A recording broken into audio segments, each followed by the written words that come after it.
warahmatullahi wabarakatuh. Alhamdulillahi rabbil alamin wal aqibatu lil muttaqin wala udwana illa 'alal zalimin. Allahumma shalli wa sallim ala sayyidina wa nabiyyina wa habibina Muhammadin wa ala alihi at-tahirin wa ashabihi al-akramin wa man tabi'ahum bi ihsanin ila yaumiddin, amma ba'du. Ala hadhihi an-niyyah wa ala kulli niyyatin salihah wa ila hadrati sayyidina Muhammadin al-Mustafa Rasulillah sallallahu alaihi wasallam. Al-Fatihah. A'udzu billahi minasy syaithanir rajim. Bismillahirrahmanirrahim. Alhamdulillahi rabbil alamin. Arrahmanir rahim. Maliki yaumiddin. Iyyaka na'budu wa iyyaka nasta'in. Ihdinas siratal mustaqim. Siratal ladzina an'amta 'alaihim ghairil maghdubi 'alaihim waladdallin. Amin. Pada Selasa malam Rabu yang lalu kita membahas di awal sesi tentang keutamaan salat rawatib, salat qabliyah, ba'diyah, di mana Ummu Habibah radhiyallahu anha, istri Rasulullah sallallahu alaihi wasallam, meriwayatkan bahwasanya Rasulullah sallallahu alaihi wasallam bersabda, "Man shalla isnatai asyrata rakaatan fi yaumin wa lailatin bunya lahu bihinna baitun fil jannati." Siapa yang sholat 12 rakaat sehari semalam, Allah berikan dia, Allah bangunkan untuk dia satu baitun, satu rumah fil jannati, di surganya Allah subhanahu wa ta'ala. Yang dimaksud 12 rakaat adalah sholat qabliyah dan sholat ba'diyah. Oleh sebab itu hadis ini diriwayatkan secara lengkap dalam kitab hadis yang namanya Sunan Tirmidzi. Masih riwayat an Basah bin Abi Sufyan an Ummi Habibah radhiyallahu anha an Rasulillah sallallahu alaihi wasallam. Disebut langsung dalam riwayat Imam Tirmidzi, Rasulullah sallallahu alaihi wasallam bersabda, yang 12 itu adalah arba'an qabla adh-dhuhri, 4 rakaat sebelum zuhur, wa raka'ataini ba'daha, dan 2 rakaat setelah zuhur, wa raka'ataini ba'dal maghribi, dan 2 rakaat setelah maghrib, wa raka'ataini ba'dal isya'i, dan 2 rakaat setelah isya, wa raka'ataini qablal ghadati, dan 2 rakaat sebelum salat ghadat. Yang dimaksud ghadat salat subuh. Jadi kesemuanya 12 rakaat. Nah, istri Rasulullah sallallahu alaihi wasallam yang bernama Ummu Habibah, yang sudah saya sampaikan bahwasanya nama istri Rasulullah sallallahu alaihi wasallam Ummu Habibah itu kunyahnya, julukannya. Nama beliau adalah Romlah binti Abi Sufyan. Romlah binti Abi Sufyan, yang biasa dikenal dengan nama Ummu Habibah. Beliau setelah meriwayatkan hadis ini menyampaikan, fama taraktuhunna mundu sami'tuhunna an Rasulillah sallallahu alaihi wasallam. Saya enggak pernah ninggalin 12 rakaat tadi yang qabliyah ba'diyah sejak saya mendengar itu dari Rasulullah sallallahu alaihi wasallam. Tabi'in yang meriwayatkan dari Ummu Habibah sekaligus adiknya, adik kandungnya, namanya Anbasah bin Abi Sufyan, juga menyampaikan, fama taraktuhunna mundu sami'tuhunna min Ummi Habibata radhiyallahu anha. Aku enggak pernah ninggalin tuh, kata Anbasah, 12 rakaat itu yang qobliyah ba'diyah. Sejak aku mendengar ini hadis dari kakakku yang juga istri Rasulullah sallallahu alaihi wasallam, Ummu Habibah. Lah tabi'in lagi yang meriwayatkan dari Anbasah yaitu Amr bin Aus mengatakan, wa qala Amr bin Ausin ma taraktuhunna mundu sami'tuhunna min Anbasata. Aku nggak ninggalin, kata Amr bin Aus. Jadi gini, nggak cuma ilmu tapi ngamalin, nggak cuma bicara tapi meraktekin, nggak cuma meriwayatkan tapi juga membuktikan. Nggak cuma meriwayatkan tapi membuktikan. Amr bin Aus yang juga meriwayatkan bilang, ma taraktuhunna mundu sami'tuhunna min Anbasah. Saya nggak pernah ninggalin ini sholat 12 rakaat sejak saya dengar itu hadis itu dari Anbasah. Dan generasi sebelumnya lagi yang juga meriwayatkan hadis ini yang bernama Nu'man bin Salim juga mengatakan, wa qala an-Nu'man bin Salim ma taraktuhunna mundu sami'tuhunna min Amr bin Ausin. Aku juga nggak pernah ninggalin tuh yang 12 rakaat tadi sejak aku dengar, aku riwayatkan hadis ini dari Amr bin Aus, kata An-Nu'man bin Salim. Ini kalau dalam ulumul hadis namanya hadis musalsal. Hadis musalsal. Hadis yang juga secara pengamalannya itu berantai. Dan itu ada kajiannya tersendiri, al-musalsalat. Hadis namanya, kajian hadis namanya al-musalsalat. Nanti mudah-mudahan satu saat kita akan jelaskan itu, karena itu sesi tersendiri tentang musalsalat. Nah, Ummu Habibah ini usianya cukup tua, istri Rasulullah sallallahu alaihi wasallam, karena lahir 35 tahun sebelum Hijriah. Jadi lahir tahun 35 sebelum Hijriah, wafat tahun 44 Hijriah. Usianya ya cukup lanjut. Lahirnya 35 sebelum Hijrah, wafatnya tahun 44 Hijrah. Hijrahnya Rasulullah sallallahu alaihi wasallam. Lanjutan saya. Al-Imam Abu Ghassan Al-Misma'i, di mana Imam Muslim meriwayatkan hadis tadi yang dibaca oleh Ustadz Faisal, itu namanya Malik bin Abdul Wahid. Malik bin Abdul Wahid yang wafat tahun 230 Hijriah. Kemudian perawi setelahnya namanya Al-Imam Bishr ibnul Mufaddal. Bishr ibnul Mufaddal itu juga ulama Basrah. Jadi Abu Ghassan Al-Misma'i ulama Basrah, Al-Imam Bishr ibnul Mufaddal juga ulama dari Basrah yang wafat tahun 186 Hijriah. Hadisnya senada dengan hadis yang pertama tadi, hanya ada sedikit perbedaan redaksi. Kalau yang baru dibaca oleh Ustadz Faisal bunyinya man shalla fi yaumin, nggak ada lailatinnya.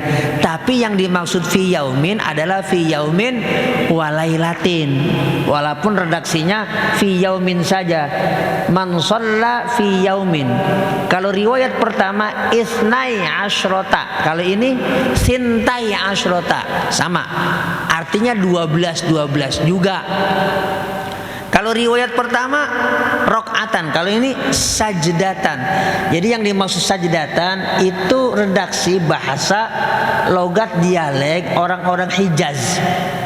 Kalau sekarang Mekah Madinah sajdatan. Jadi tidak menggunakan masdar marrah. Ahli nahu Imam Sibawi.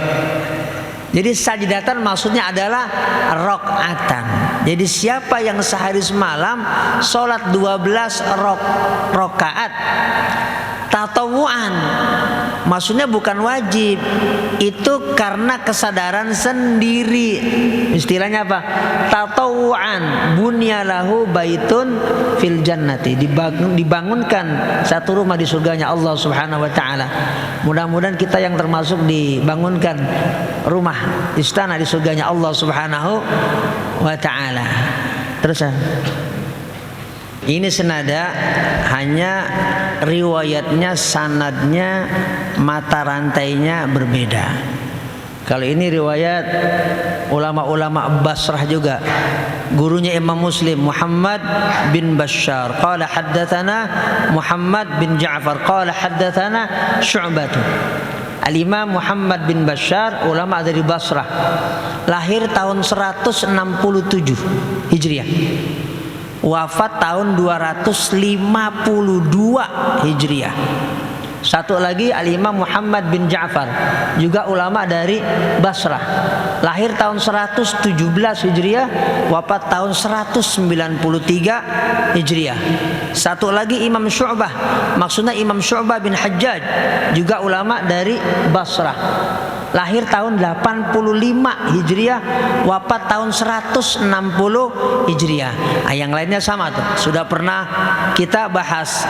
Al-Imam Nu'man bin Salim, Al-Imam Amr bin Aus, Anbasah bin Abi Sufyan, Ummu Habibah radhiyallahu anha, an Rasulillah sallallahu alaihi wasallam. Nah, redaksi yang ini bunyinya sabda Rasulullah sallallahu alaihi wasallam, "Ma min 'abdin muslimin." Tidaklah seorang hamba muslim yusalli lillah, dia salat semata-mata karena Allah, kulla yaumin, setiap hari, sintai asyrata rakaatan, 12 rakaat tatawuan, karena kesadaran sendiri, enggak diwajibin oleh Allah, oleh Rasulullah sallallahu alaihi wasallam, ghaira faridatin, bukan sesuatu yang fardu, yang wajib. Illa banallahu lahu baitan fil jannah, pasti Allah akan bangunkan satu rumah di surga. Atau ada lagi redaksinya, bunyalahu baitun fil jannah, pakai isim namanya, fi'il namanya mabni majhul, fi'il kata kerja mabni majhul. Kalau tadi banallahu lahu baitan fil jannah, fi'il yang mabni ma'lum. Kalau ini bunyalahu baitun fil jannah, fi'il yang mabni majhul dalam istilah ilmu nahwu. Tapi ini adalah redaksi sabda Rasulullah sallallahu alaihi wasallam. Nah, kemarin kita sudah membahas beberapa kaitan tentang sholat qobliyah ba'diyah. Kalau kita mendengar dengan cermat tentang sholat qobliyah ba'diyah, dan juga kemarin ada yang sempat tanya setelah ta'lim, nah gimana kalau sholat zuhur itu ba'diyahnya pelaksanaannya 4 rakaat, bukan 2 rakaat, 4 rakaat habis sholat zuhur. Itu memang bagian yang disabdakan oleh Rasulullah sallallahu alaihi wasallam tentang sholat ba'diyah zuhur, pelaksanaannya 4 rakaat. Nah, yang 2 rakaat itu adalah bagian yang disebut dengan sunnah muakkadah. Kalau yang 2 lagi menjadi 4, itu bagian sunnah. Sunnah artinya sunnah saja. Boleh nggak? Boleh dilaksanakan. 4 zuhur qobliyah, 4 zuhur ba'diyah. Bahkan Nabi sallallahu alaihi wasallam bersabda, ini orang yang melazimkan sholat 4 rakaatin qabla adh-dhuhri wa 4 ba'daha harramahullahu 'alan nari.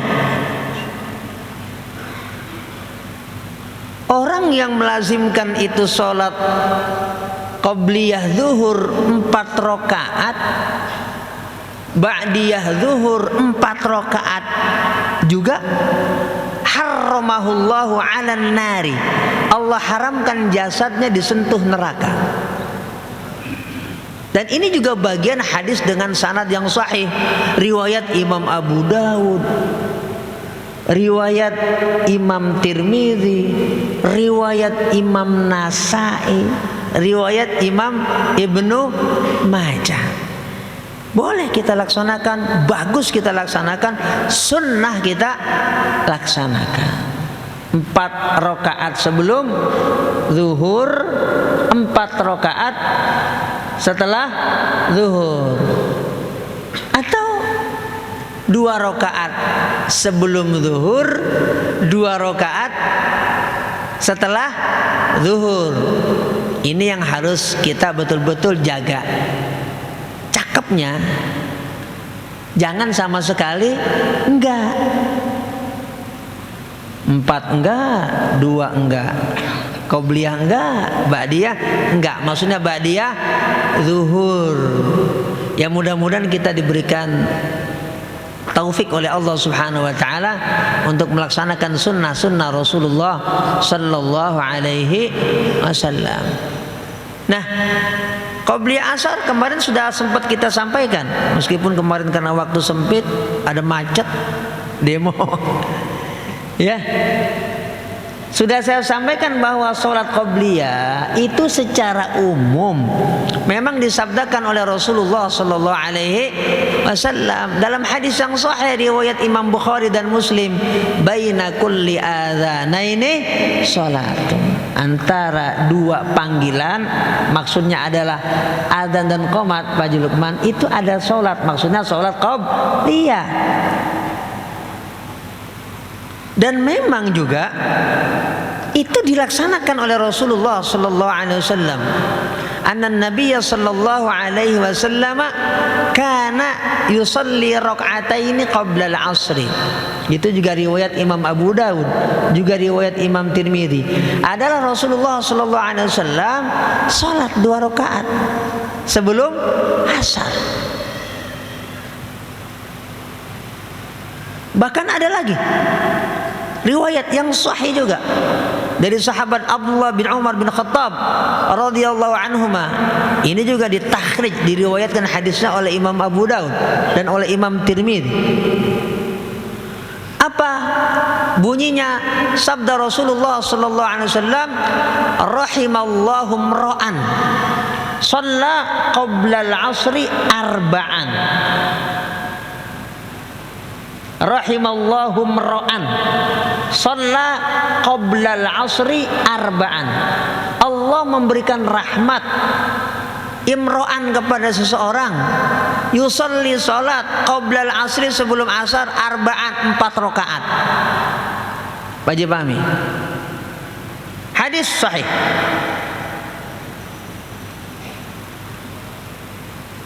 Ya, kalau kita bisa ngelaksanain, laksanain Qobliyah asar. Meskipun seperti yang kita sampaikan, Qobliyah asar itu bukan bagian yang sunnah muakkadah. Termasuk juga sholat Qobliyah maghrib. Tapi hadisnya sudah saya sampaikan kemarin, Qobliyah maghrib. Juga Qobliyah isya itu bukan bagian yang sunnah muakkadah. Yang sunnah muakkadah itu ba'diyah maghrib 2 rakaat, ba'diyah isya 2 rakaat. Itu yang muakkadah, yang begitu ditekankan karena memang mulazamah, mudawamah, selalu continue dilaksanakan oleh baginda Nabi Muhammad sallallahu alaihi wasallam. Nah, seyogianya kita jangan sama sekali enggak, semuanya enggak. Tapi kita juga jangan ngambek sama ustaz misalnya. Ya ilah ustaz, gue yang penting udah sholat 5 waktu. Iya, kita udah sholat 5 waktu, betul ya kan. Tapi sebaiknya kita tambah lagi dengan qobliyah ba'diyah yang memang ada ba'diyahnya ya. Kita laksanakan. Kenapa? Sholat kita itu ya boleh jadi masih banyak yang harus disempurnakan. Ya khusyuknya, ya bacaannya, ya gerakannya, ya adabnya. Banyak hal. Kita baik sangka kepada Allah Subhanahu wa taala, mohon kepada Allah Subhanahu wa taala semoga ibadah kita diterima oleh Allah Subhanahu wa taala. Ya, hanya sebaiknya ya kita tambah lagi dengan yang sunnah-sunnah, apalagi yang muakkada, baik qobliyah juga ba'diyah, seperti yang didorong, dianjurkan, disunnahkan, termasuk dilaksanakan oleh baginda Nabi Muhammad sallallahu alaihi wasallam.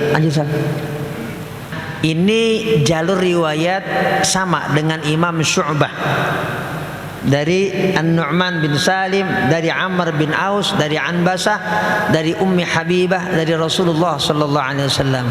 Hanya redaksinya bunyinya ma min 'abdin muslimin tawaddo'a fa asbaghal wudu'a thumma shalla lillahi. Jadi ma min 'abdin muslimin sama, tapi ada kata-kata nih. Tawaddo'a fa asbaghal wudu'ah, berwudu kemudian wudunya itu sempurna, bagus, kemudian dia sholat karena Allah, maksudnya sholat yang 12 rakaat qobliyah ba'diyah. Hanya di sini diringkas oleh Imam Muslim, enggak disebutkan kelengkapan redaksinya. Karena memang Sahih Muslim ini dimaksudkan oleh Imam Muslim, hadis-hadisnya itu ringkas menurut Imam Muslim. Kalau menurut kita ribuan hadisnya, ini diringkas oleh Imam Muslim. Hadis ini ada takhrij hadisnya dalam kitab Al-Musnad Imam Ahmad bin Hambal. Itu udah nomor ke 26.000. Entar dilihat, Ustaz Sobana punya itu. Kitab Hadis Musnad Imam Ahmad. Entar di situ ada keywordnya apa? Kunci katanya riwayat Ummu Habibah. Riwayat Ummu Habibah. Kalau di Musnad Imam Ahmad itu hadis ke nomor 26 ribuan. Kenapa saya sebut ribuan? Karena penomoran Musnad Imam Ahmad itu memang berbeda. Punya saya ini dicocokkan sama punya Ustaz Subana, nomornya beda.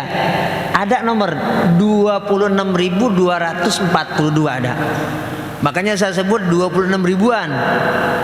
Nah, itu pun nanti kalau ada kitab Musnad Ahmad yang punya cetakan beda, lain lagi. Makanya saya hati-hati nyebut 26 ribuan agar saya nggak berbohong. Tapi tadi keywordnya saya suruh ya buka di Musnad Ahmad, apa itu riwayat Ummu Habibah, itu udah paling belakang gitu.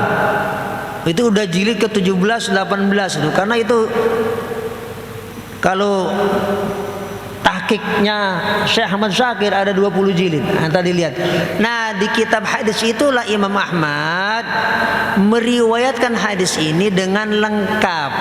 Seperti riwayat pertama yang riwayat dalam Sahih Muslim itu diringkas oleh Imam Muslim. Dengan maksud apa? Agar mudah dibaca oleh kita. Tujuan Imam Muslim itu agar mudah dicerna, agar mudah dibaca, agar mudah difahami. Tapi redaksi yang lengkap itu pasti diriwayatkan oleh para ulama. Di antaranya riwayat Imam Ahmad bin Hambal dalam kitab Al-Musnad. Baca lagi sana. Nah, hadis ini riwayat Abdullah bin Umar bin Khattab, sahabat Rasulullah sallallahu alaihi wasallam.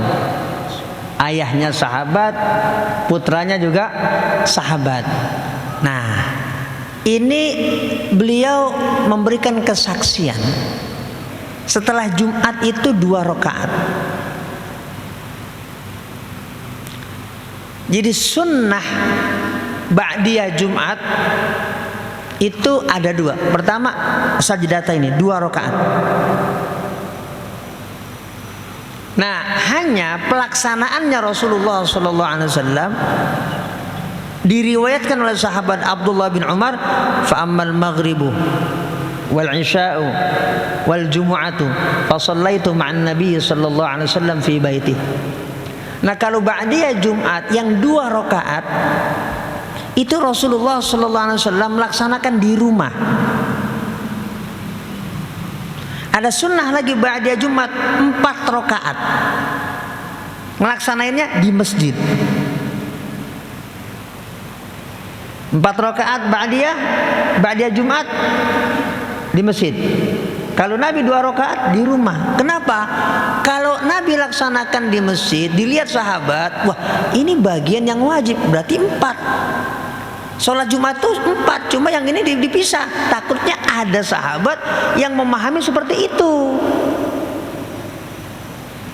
Tapi sesungguhnya kalau 4 ba'diyah, kan nggak ada sholat 6 rakaat yang wajib. Ya akan berpikir begitu. Gitu Pak Jawatim. Jadi kalau di masjid 4 rakaat. Ya, hanya begini. Terus kalau kita bagaimana? Kalau kita ngelaksanain tidak seperti Rasulullah SAW yang 2 setelah Jumat itu di rumah, kita ngelaksanainnya di Masjid Al-Barkah misalnya, boleh enggak? Masuk itu ba'diyah enggak? Ya masuk. Jadi tidak mesti di rumah. Kenapa sekarang itu Pak Jelatif kan sudah selesai syariat Islam. Orang nggak pernah akan bilang kalau misalnya Pak Rahman melaksanakan itu adalah bagian dari 2 rakaat tambah tadi 2 yang jadi 4 wajib, enggak. Sudah hilang. Hal-hal yang mungkin nanti ada dugaan-dugaan bahwa itu adalah wajib, gak masalah. Di masjid kita melaksanakan sholat ba'diyah Jumat 2 rakaat gak apa-apa. Sah gak? Sah. Masuk sunnah gak? Sunnah Rasulullah Sallallahu Alaihi Wasallam untuk melaksanakan ba'diyah 2 rakaat di tempat di mana kita sholat Jumat. Nah, ini kalau qobliyah Jumat gimana tuh? Qobliyah Jumat. Nah, qobliyah Jumat itu adalah bagian yang memang dijelaskan oleh para ulama itu dengan 2 penjelasan. Jadi ini bukan bagian yang ini bid'ah, yang itu enggak bid'ah, enggak. Ini bagian perbedaan yang sifatnya furu'iyah. Enggak usah kita ribut tentang qobliyah Jumat. Qobliyah Jumat itu artinya pelaksanaannya kita habis azan.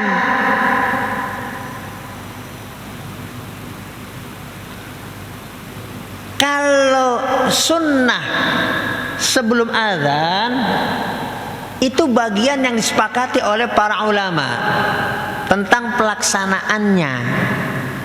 Namanya apa?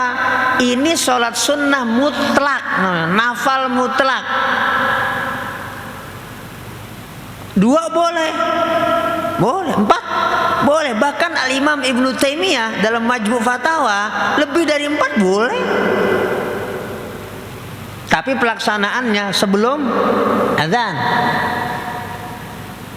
Nafal mutlak, sunnah mutlak. Nah, kalau udah azan, nah itu ada perbedaan di antara ulama. Pertama, para ulama memberikan satu penjelasan, sebagian ulama memberikan penjelasan kalau sholat Jumat itu ada qobliyahnya. Misalnya Al-Imamul Hafidz Ibnu Hajar Al-Asqalani yang menulis kitab Bulughul Maram. Beliau memberikan penjelasan tentang qabliyah Jumat. Apa? Berdasarkan hadis Rasulullah sallallahu alaihi wasallam. Riwayat Al-Imam Ibnu Hibban dalam kitab Sahih, ada hadis yang kumpulannya itu sahih, enggak cuma Sahih Bukhari, enggak cuma Sahih Muslim. Ada lagi kitab namanya Sahih Ibnu Hibban. Walaupun hadis-hadisnya ulama memberikan penjelasan, ternyata banyak juga yang dhaif. Tapi muallifnya menulis kitabnya Sahih Ibnu Hibban. Cuma hadis yang ini sahih. Ini yang mau saya baca.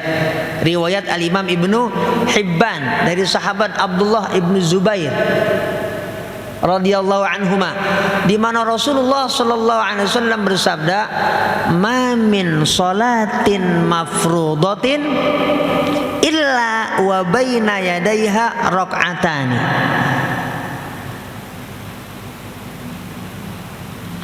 Ma min salatin mafruḍah, tidak ada salat yang mafruḍah yang wajib, illa kecuali, maksudnya pasti, baina yadaiha maksudnya qablaha, pasti sebelum salat yang fardu itu dilaksanakan rakaatani, ada 2 rakaat yang sunnah untuk dilaksanakan. Bunyinya ma min salatin mafruḍatin illa wa baina yadayha rak'atani. Al-Imamul Hafidz Ibnu Hajar Al-Asqalani yang menulis kitab Bulughul Maram memberikan penjelasan dalam kitab Fathul Bari Syarah Sahih Bukhari. Ini dalil riwayat Ibnu Hibban dari sahabat Abdullah bin Zubair bin Awam, aqwa ma yutamassaku bihi fi masyru'iyyati sholati qabla al-jumu'ati.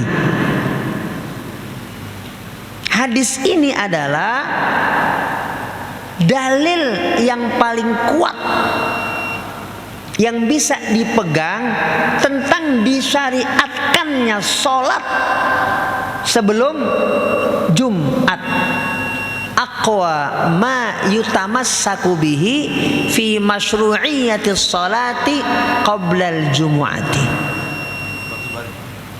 Fathul Bari. Fathul Bari, Kitabul Jumu'ah. Nah, kalau kita membaca Sahih Bukhari, itu Imam Bukhari kasih judul hadis tentang ba'diyah Jumat, tapi ada wa qablaha, babus sholati ba'dal jumu'ati wa qablaha. Ya, Imam Bukhari dalam babul Jumu'ah di dalam Sahih Bukhari, para ulama yang memberikan penjelasan, yang penjelasannya dicantumkan di dalam kitab Fathul Bari Syarah Sahih Bukhari, maksud Imam Bukhari mencantumkan bab tentang sholat Jum'ah ba'diyah ada qobliyahnya. Itu Imam Bukhari menyamakan Jumat dengan zuhur. Maksudnya menyamakan Jumat dengan zuhur, ada qobliyahnya, ada ba'diyahnya. Jadi istiwa'ul zuhri wal jumu'ah, penyamaan hukum antara zuhur dan Jumat, itu dalam Fathul Bari Syarah Sahih Bukhari, bab yang ditulis oleh Imam Bukhari. Nah, namun ini kan kajian ilmiah. Itu saya sampaikan dalil tentang qobliyah Jumat. Ya, tentu ada sebagian ulama yang memberikan fatwa dan penjelasan, enggak ada itu sholat sunnah rawatib qobliyah Jumat, enggak ada.